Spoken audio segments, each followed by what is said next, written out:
Mambo Vipi, what's happening? My name is Anyiko Owoko and I am a lover of arts, culture and everything African. And here we grant you front row access to your favorite celebrities, creators, the biggest personalities and industry experts. Come with me, you're now a VIP. This is what to expect on this week's episode. People started using my page to come shop and find new designers and find new things. Over time, as years go by, intentionally or unintentionally, I sort of shaped people's taste buds in fashion and like people's awareness in what are the new designers, what's popping, what's new, what's happening. Content creation is like you're the producer. Okay, for me, the people who can get like you have somebody helping you to shoot and to edit, but I'm a whole like powerhouse within myself. So I will script, I will shoot, I will edit, and I will post it myself with the captions and all that. But it's because I've also learned structure from being exposed in like traditional media, which is like being on set or as a TV host. Personally, looking back in the numerous works that I've done, I'm just thinking about my works with Sauti Sol. When you're doing Sulayako, it went to become a very big song. So part of also how we shaped the culture, especially the Kenyan narrative, is when you're coming up with an idea for the video, we decided, let's set it up as a Rona show. The video or the storytelling in the video played a very big role in also selling our culture as Kenyans. This week, I'm bringing you amazing creatives and leading voices who are actively shaping Kenya and Africa's industry when it comes to fashion, music, and film. We're going to explore the creative process behind compelling content, the business of storytelling, and the role of aesthetics and authenticity in whatever you do as you create your content or as you tell your African stories. Thank you so much for being with us for another wonderful week. I'm really excited because the topic of discussion today is something I'm very passionate about. Today we're discussing how storytelling through content creation is shaping Africa's narrative. But before we get into that, this season of VIP Access is in partnership with Industry Talks, which is my event series that happens at the Gote Institute. And we're also going to have a pop-up at the upcoming Kilele Summit 2026. I'll give you more details about that in the end of this episode. Remember, all the talks and all the conversations that you're going to hear on the podcast this season happened at the Gote Institute during our Industry Talk series. We've had this event series going on for 2 years. We are on our third year now. It's been exciting. We've grown a really great community, and we're happy to move from the talks into the podcast format and have this podcast as a resource for any creative out there who's listening. So if you know anybody who'd love to get into the industry or wants to learn more about how the industry works, this is basically your home. Back to this week's conversation, which is content creation in music and culture and how this is shaping Africa's narrative. We're living in a golden age of storytelling where music, fashion, film, and travel no longer exist in silos, but intersect through the powerful engine that we call content creation. Today, the success of creatives isn't only defined by their talent, but how well you're able to document and package yourself, brand yourself, and share your story across various platforms. Content has become the modern currency for visibility, influence, and connection. Across Africa, content is no longer just an add-on, but a cornerstone of brand building and cultural impact. Joining me on the podcast this week is Ann Muli, a multifaceted content creator, actress, model, and global TV host whose work bridges entertainment, fashion, and travel. We also have Enos Olik, who is a celebrated filmmaker and director, also a DOP on the brand new MTV Sugar Mashariki. His visuals have defined some of Kenya's and Africa's most iconic stories, and he's also worked with some of the most iconic artists and musicians from Kenya, including Sauti Sol. And last but not least, I also have my dear friend and stylist, Brian Babu, who is a fashion stylist, brand strategist, and creative director. shaping Kenya and East Africa's pop culture and visual identity. Let's get into it. Thank you. My name is Ann Muli. I am a content creator and actor based in Nairobi. I'm also a TV host for DW's show called Afrimax. And I'm also a storyteller in one way or another. Yeah. Makofi for Ann. Thank you. My name is Enos Olik. How to briefly explain what I do or what I am is maybe you're an artist, you're a brand, you're anybody who wants to showcase your work out there. You're an artist, you have a song, you want people to see you. That's where I come in. I'm a director, a filmmaker, I make films, TV series, I shoot content, and above all, I am Kenyan. My name is Brian Babu. I am a stylist and brand strategist. Yeah, and also sometimes I create content and I cook and I manage and I'm a therapist and I'm an economist and all those things. Yeah. Fantastic. So our topic of... Oh, yeah, let's clap for Babu. Sorry. I am going to read their bios. That is a must. I must read their bios so the people who are listening can know how experienced the panelists are at the work that they do. A lot of them don't toot their horns, so that is my job. Ann Muli, sitting right here next to me, is a multifaceted content creator, actress, commercial model, and TV host whose work effortlessly bridges the worlds of entertainment, fashion, and travel. With a magnetic presence and a passion for authentic storytelling, she has become a recognizable face across screens, billboards, and digital platforms. As an actress, she's delivered stellar performances on local films and television productions, including The Chocolate Empire, A Familiar Christmas, and Mother Camp on Showmax, as well as popular telenovela Kasiri on Maisha Magic, and is also a prominent figure in the commercial modeling space. And she's worked with major international and regional brands such as Nivea, VW, Visa, and Little Cab. Her work in this space continues to challenge norms and redefine representation in African advertising. Ann also brings charisma and storytelling skills to the global stage as a TV host on DW's lifestyle show Afrimax. Wow, right? Makofi.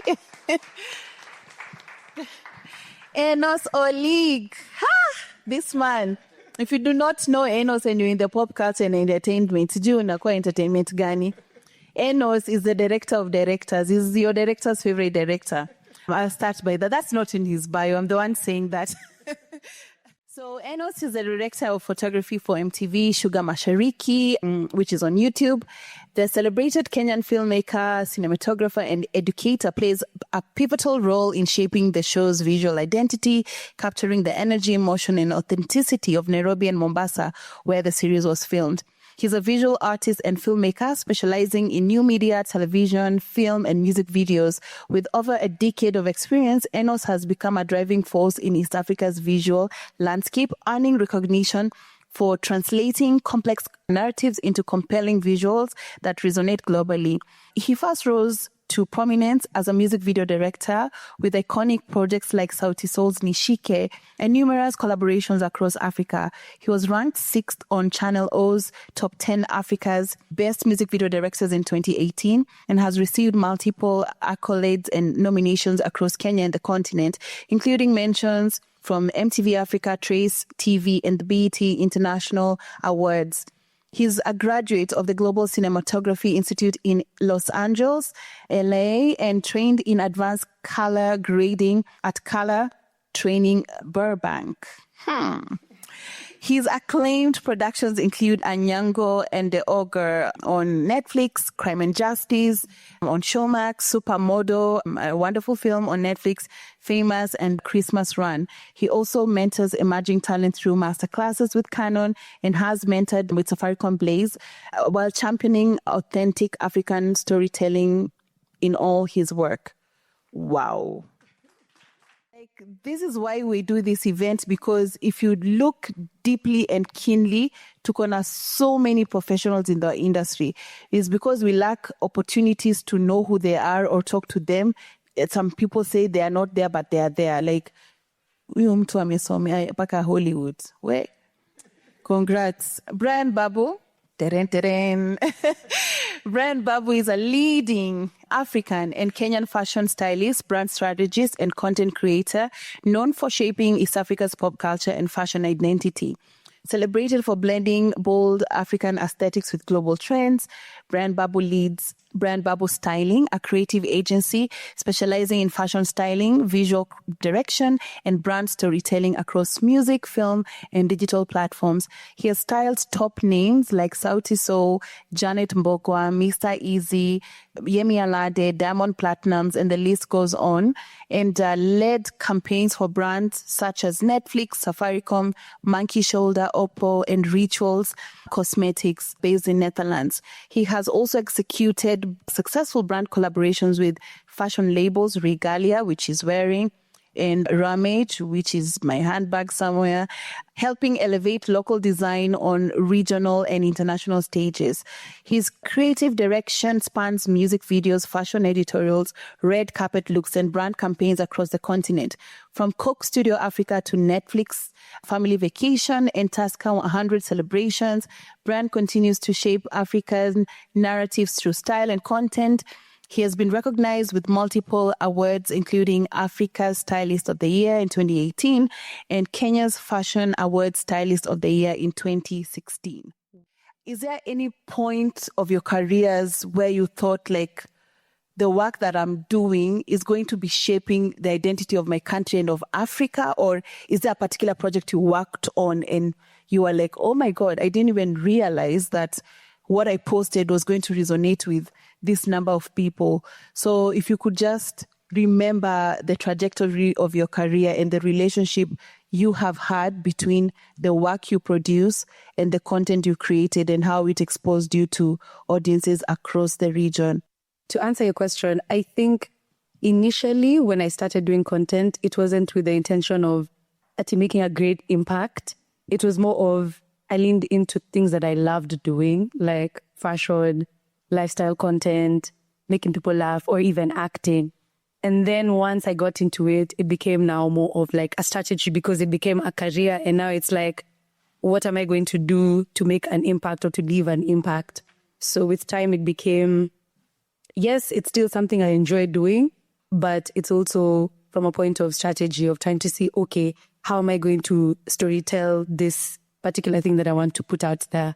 So in that way, it helped me to understand that my content can actually shape the culture and move it forward with how I choose to tell it. Yeah.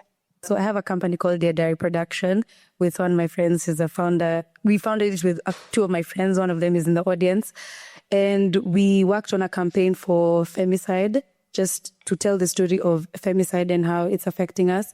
While we were shooting it, we shot it with the intention of evoking emotion to make people feel something and want to create change. So I think that is top of my head what I would think about that we did that was impactful and that was intentional in the impact that we put out. Yeah. I would say personally looking back in the numerous works that I've done, just thinking about my works with Sauti Sol.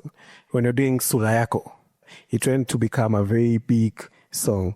So part of also how we shaped the culture, especially the Kenyan narrative, is when you're coming up with the idea for the video, we decided, let's set it up as a Rora show.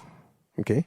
So Rora show in Kenya is very famous or popular, especially in the Murima sides. Hi, Shifura. And not a lot of people practice it, yeah? Especially maybe in the other cultures. I'm not only talking about Kenya, out of Kenya. I was so surprised when years later on, I'm doing some work in Uganda and guys are talking about they're planning Rora shows or something like that. They had a different name, but it was something similar. So because this song went out and become, I think, one of their biggest songs ever, the video or the storytelling in the video played a very big role in also selling our culture as Kenyans. For the people who weren't aware of that particular culture, now it was something which seems fun and it's part of also what we do. So I think looking back, that's just one of the content that I was involved in that kind of shaped that narrative. Wow, it's very interesting that you took us there, because if you would ask me like what was the most impactful work you did, Sauti Sol, I'd actually think Nishike, but you went a different route. And I guess that's the power of the stuff you've done, because every other work you've done has been impactful to different degrees.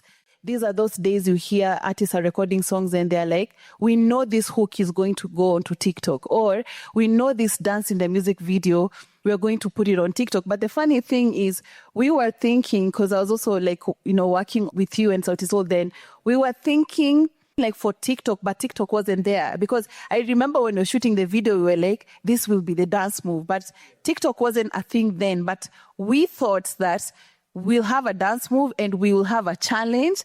And to fast forward, remembering how Sauti Sol were invited to the State House to perform when former President Barack Obama had come to Kenya. And I remember I was there. And I think for me as their music publicist, my role in that room was like, I can't be in this room and not take content that's going to showcase Kenya differently.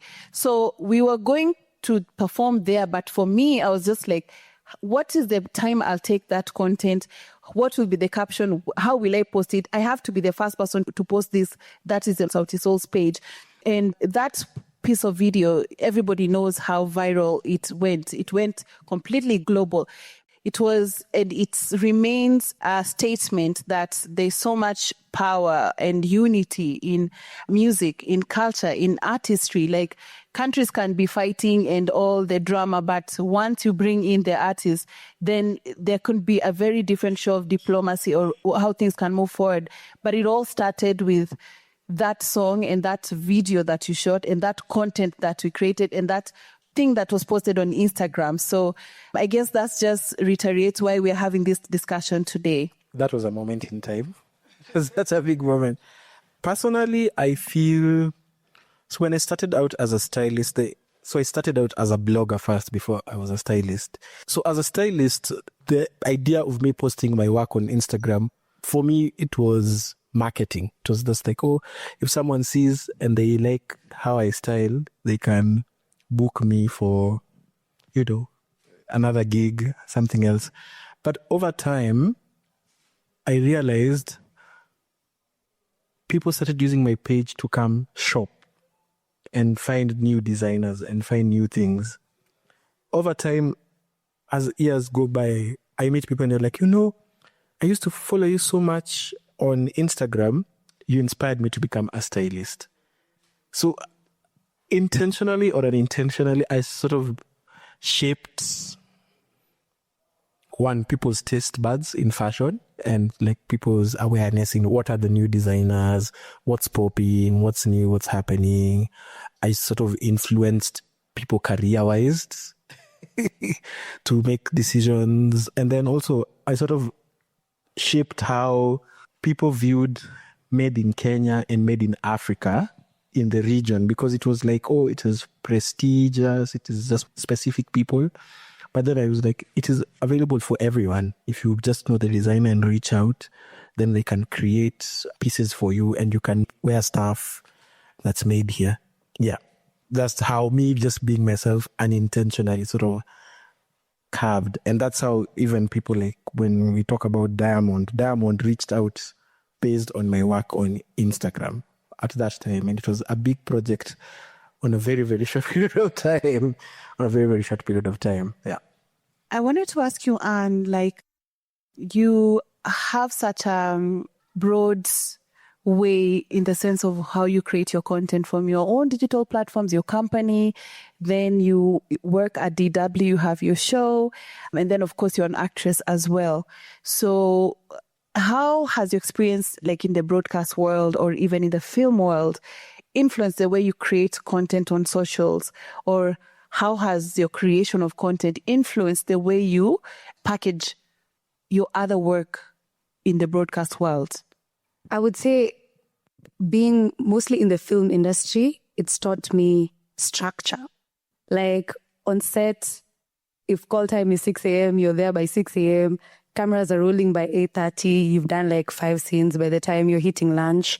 So that structure helped me with my content in the sense that I'd be able to know, okay, between this time, I can plan to shoot this, and I can actually accomplish it. Like, it helped me also build structure in my content, which was very important because I started content before acting.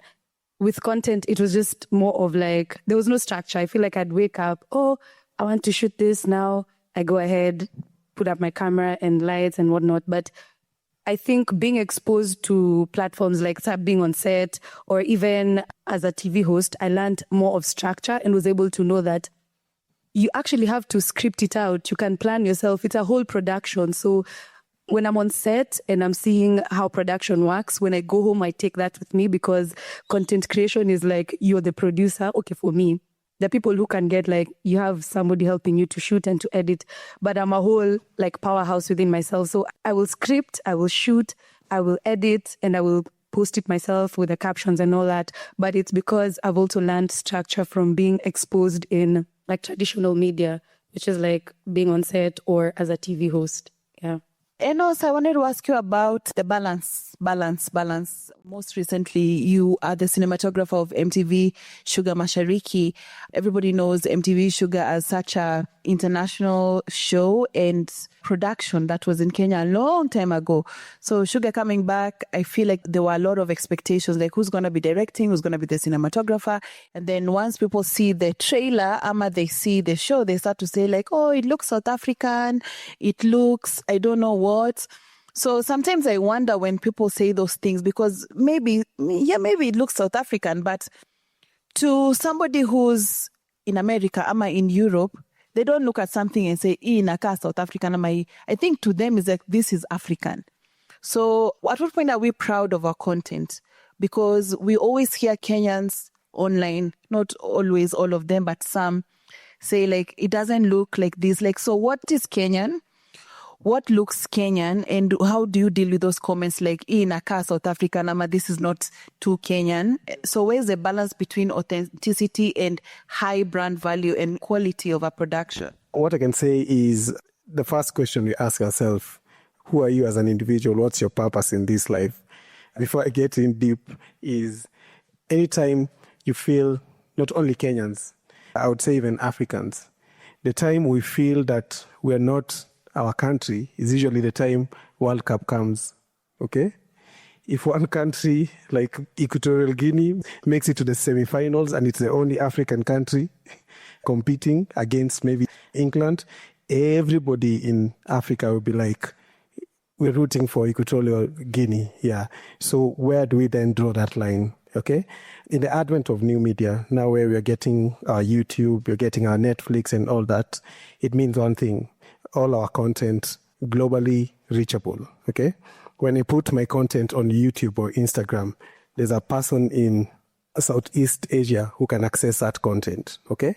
So when you start realizing that your content is going to go to a global scale, yeah, even your thinking grows in terms of what nuances that you're putting in your content. Do I only speak in Kiswahili because maybe my story will only be Kenyan? Or do I speak in English and I have access to almost over 500 million market in the whole world?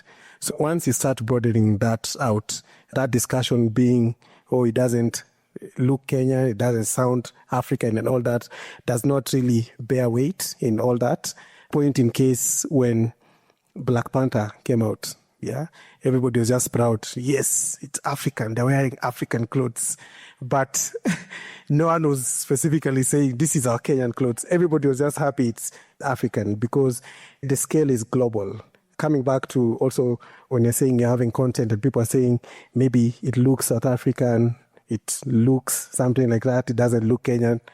Is it supposed to look bad so that it looks Kenyan?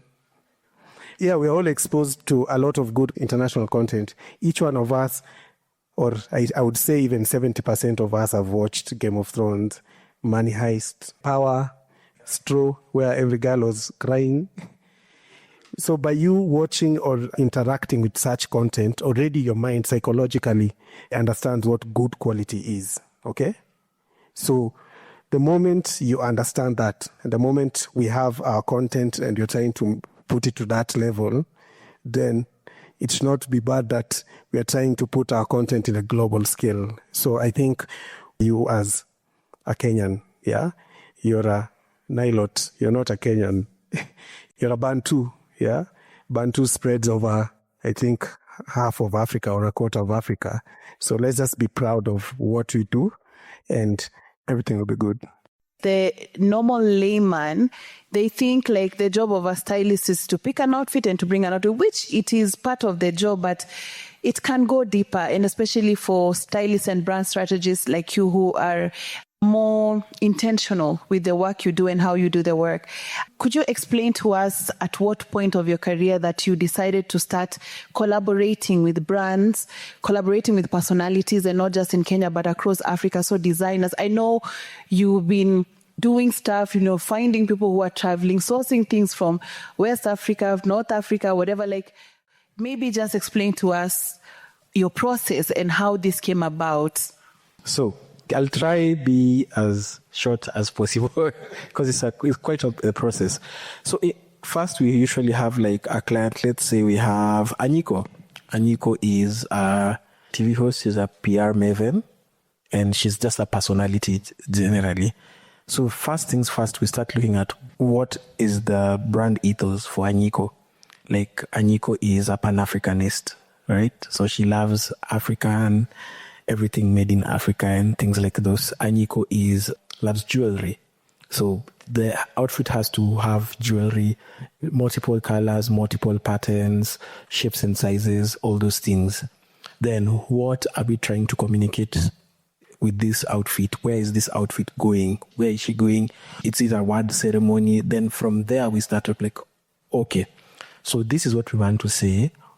Which designer or which partners are we going to work with to make sure this message goes out? The moment you see Anyiko, you know this is a very African woman. She's confident and all those things that come. So then from there, I'm like, okay, before we settle on that, we're like, what style are we looking at for Anyiko, for this outfit, for this specific thing? So once we look at the outfit and cut, we look at designers and suppliers who specialize in that. And in my case, it has to be the best in that field. If we are working with brass jewelry, who is the best? If you're working with African print, who is the best? Because the talent I sort of work and sort of build brands for are not just average talent. It is their best in the industry. So they only have to wear their best. Then we do a series of 1 to 3 fittings. There's tailoring that also comes in. It's a whole process. And based on these things that I do, my clients have become the personalities that have sort of shaped their images to look like. So if the moment I say Anyiko, what comes to mind? Jewelry. The moment I say Bien, what comes to mind? A lot of things. There's the pointed shoes. There's the flared pants. The moment I say Chimano, eclectic and everything bold. The moment I say nameless, durag, head covered, shades. So all these things mean they're the things that make you pinpoint what a brand is. That's how you can look at a rack and say, that looks like so-and-so's outfit. It is the intentional crafting of the brand to communicate something that sort of makes these people the people. That's what separates them from their private lives and the actual brand that goes outside. Well, I hope that was helpful. How important is the storytelling in the work that you all do individually, and how important is how you tell that story?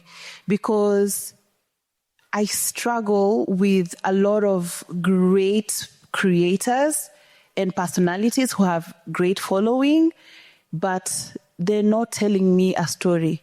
And especially in this day and era where you come on social media and you find content creator. So, or you even meet someone and you ask them, what do you do? They say, I'm a content creator. I'm always like, I wonder which kind of content creator are you? You know, there are some people who, yes, specialize and say, I'm a makeup specialist, I'm a music specialist, I'm a film, but not everybody does that. So where is the intersection between the storytelling and the branding, and how have you found that is important in telling Kenya's story and changing Africa's narrative or Kenya's narrative? So how have you been telling our story or your story through your own content?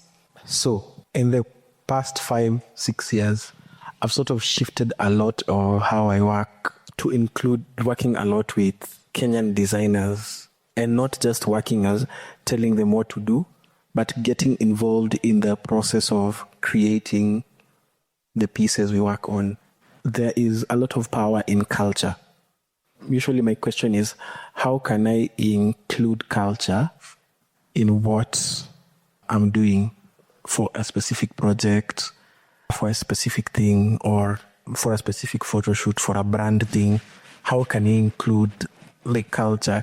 And culture varies in a different range. It could be street culture, it could be traditional culture, it could be like just small facets. It could even be the activism that we do. How do you include it in the work that you do, even if it's in a bold way or subtle way?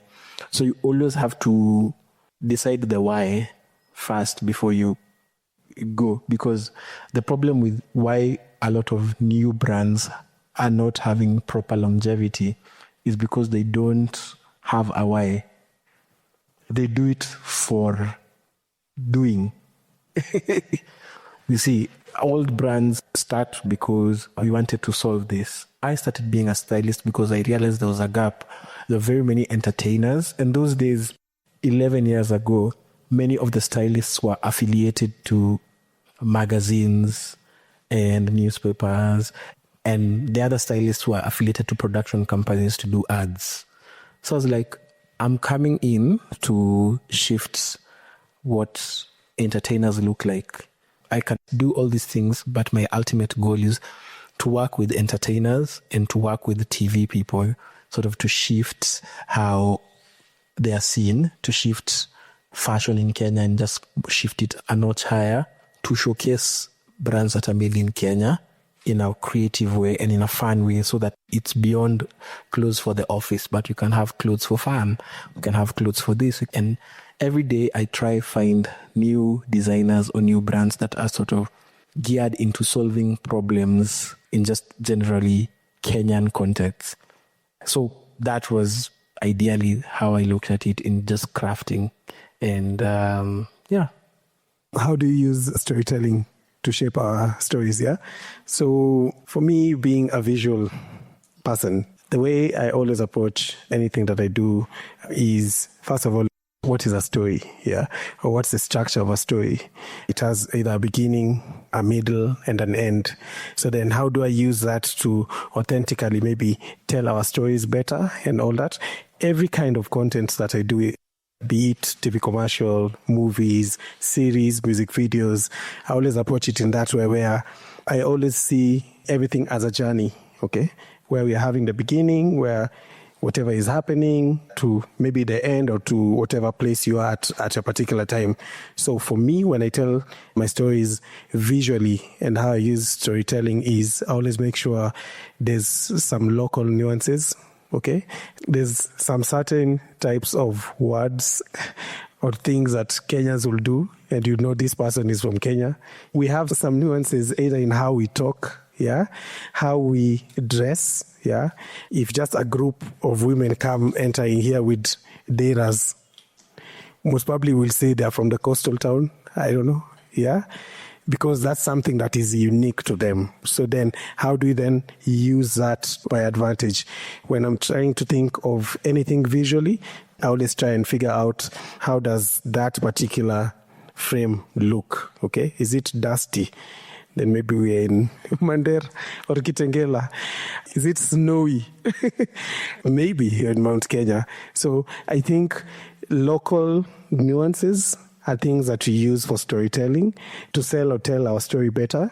And that's most of the time things that I'm always looking at in the frame. I'm always looking at what's nuance can you use, or what visual motif can you use this to better tell this story even without this particular person talking. And it's either with how the whole place looks, how they're dressed, and maybe even how they talk. Yeah, so if just focus on that. I'm going to ask you this because I think it was at the back of my mind, and when you're talking, it came to me. How do you emerge to be the guy that you are, the guy at the front, while in essence you are the guy behind? Because we don't see cinematographers, filmmakers, writers, like they're all ghost people, unfortunately. And what kind of advice would you give to other cinematographers who are out there doing work but would like to be known or acknowledged for the work they do, but unfortunately, maybe hawajapata your opportunity? For me, coming from a background of music video and music industry, I was always very proud of everything I was doing, even if it's a video by Timothy that or it's a video by Calligraph, and you don't like or hate him, I was always just happy of what I was doing. And now coming to the current world, there's been a lot of artificial intelligence in terms of how it's going to make some of us obsolete. Yeah. And I feel when we sit back and things spill over, you get to become a ghost of what you're doing. And I think it's part of every single person just celebrating what you're doing. You need to be very proud. You need to be very loud of what you're doing, because that's what creates you, okay? There are a lot of people that I know. There are a lot of people who know me because of what I do, not necessarily because of their friends or characters. And I think that's just what I would really love to sell. And I think most technical people always end up being in the back. People are doing great job, but people are always just afraid of just coming ahead and celebrating their own works. Okay, I don't really believe in like winning awards or being awarded too much. Also because I've never been awarded, but I'm always happy. If you get me and you talk about my work, I'm always happy of what I've done, because I know deep down I gave all my best, and that's something that maybe in the near future people will see. So that's just my advice to everybody. Be proud of what you're doing, because if you're not proud of it, 20, 30, 50 years, you'll go in the same line with the people of the national anthem. People will have no idea who made it. Yeah. Yeah, I think maybe just to add on, you had asked, how important is it to connect with our audiences, yeah? So, like you're saying, you need to be loud about your work. You need to be proud about your work. So that's also another thing I've learned with content creation on social media. I think audiences can tell when you're being fake. They can tell when you're posting for them or like at them, if that English is correct. So I think also being vulnerable will be able to build trust and help you build connections with your audiences. So I think that's why even with Dear Diary, our angle was behind the scenes. The production company is called a Dear Diary Production, and we focus on telling stories of behind the scenes, because you see people like cinematographers are never, acknowledged, writers, the guys who compose the music for movies and stuff like that. So with our angle of behind the scenes, showing guys that Enos is actually just a normal human being. Yes, you can see his work and see Sugar and like, wow, that show is amazing. Or you can see me acting on Chocolate Empire and be like, wow, she's so good. But then it personalizes the work when you can show people the content behind the scenes and just the process of it all. And so you guys being able to see the vulnerability of these people, it's easier for you to connect to them and look at them as your neighbor or somebody you can relate to. So that really builds a good connection with your audience. Have you received some feedback from international audiences from your DW show? But what kind of feedback do you receive? Because we are talking about shaping Africa's narrative. And the same as you, Enos, even with you, Babu, like what's some of the feedback you've received from the most unexpected quarters? What was it and what did it say? From DW, I don't really follow much on like the feedback, if I'm being honest. It's what my producer will tell me, because it's the main office is in South Africa. So if the SA office is happy, he'd text me and be like, they're happy with the job we did and they think you're really good at it. So that's the kind of feedback I would get. But if I would maybe talk about the Chocolate Empire, it's received so much love from Nigeria, from South Africa. Yes, it's those things that you get people tweeting about it, talking about the specific characters on the show. And it's good feedback, which makes us feel like, okay. I even get comments like, you guys are really shaping the industry and taking it to the world, which is so lovely to see, because now we can start looking at Kenyan content as something that can be globalized. Feedback that you received from like when the Channel O were creating the list of like the top 10 like music video directors in the whole of Africa, and I'm just sitting there just watching, then I just hear my name and I get what? And it's a South African show, and you like named top 6, and because when they're naming, they're also talking about like each director. They're like, this one is known for this, blah blah blah blah. So for me, they're like, yeah, number 6, this one known for use of color, fast cut, and all that. So that's the first time I'm like, kumbe, I have a style or something like that. But it's so unexpected. The other one was after I did Nishike, and I went to a church service. And because especially when I was doing a lot of music videos, I was doing a lot of thought-provoking like music videos from Octopizo, Ivo, and all that. So I'm in a church somewhere, I think in Nakuru somewhere, and the pastor tells me like they've seen it, they've watched Nishike. And unexpected. So, and I asked him, yes, what do you think? And like, yeah, the quality is good, but hey, now wasichana wako uchi sana. But it's just the impact of what we do. As you said, people don't talk, people see, and people sometimes appreciate what you're doing here. Feedback. Okay. I went to, I think it was in Lagos. I was attending a fashion week.